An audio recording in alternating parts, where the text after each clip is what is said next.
If we lose Georgia, Bernie Sanders is the budget chairman. If we lose the Senate, do you know who becomes the chairman of the Senate Budge Committee? In 2016, Paul Ryan said Republicans should be scared of Democrats controlling the Senate because Bernie Sanders would be the budget chair.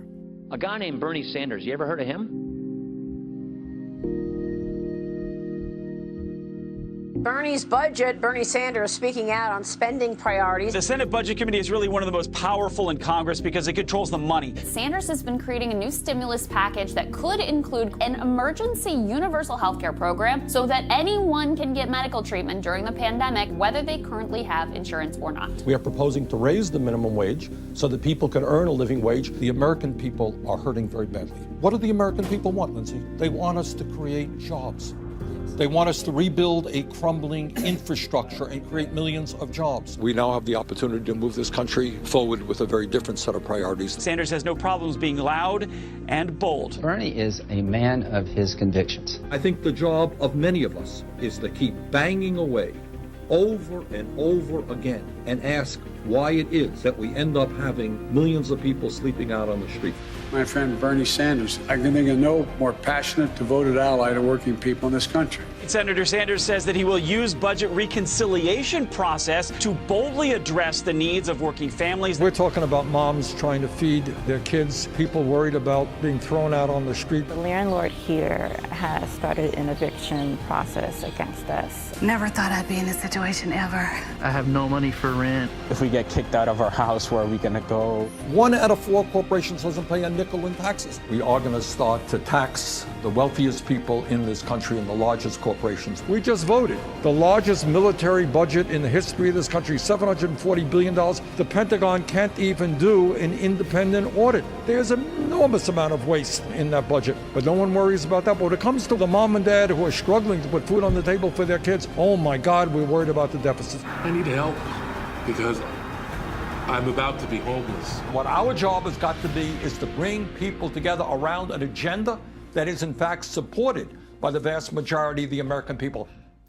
As if things couldn't be going worse for the Republican Party after effectively being shut out of power in Washington for at least the next 2 years, now yet another one of their worst fears will soon be coming true.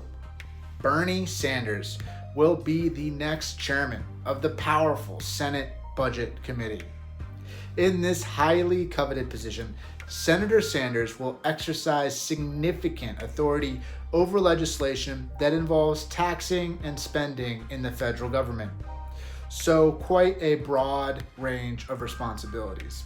Additionally, given the fact that as Minority Leader Mitch McConnell will still be able to use the filibuster to slow down or stop many bills, at least until the Democrats decide to potentially do away with the filibuster altogether, Bernie will be instrumental in the process of passing major legislation using a maneuver known as reconciliation, which allows legislation that involves budgetary concerns to be voted on with a simple majority of the Senate, which, with Vice President-elect Kamala Harris serving as the tie-breaking vote, the Democrats will have.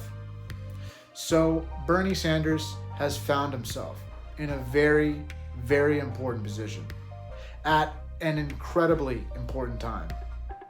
His role as chairman of the Senate Budget Committee will also put him in the driver's seat when it comes to crafting and advancing legislation to address income and wealth inequality, his signature issue for the past 4 decades and an ongoing crisis in the United States and around the world.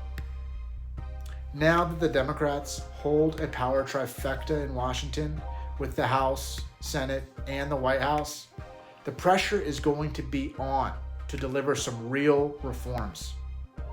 The last time that Democrats were in this position was from 2008 to 2010 during President Obama's first term.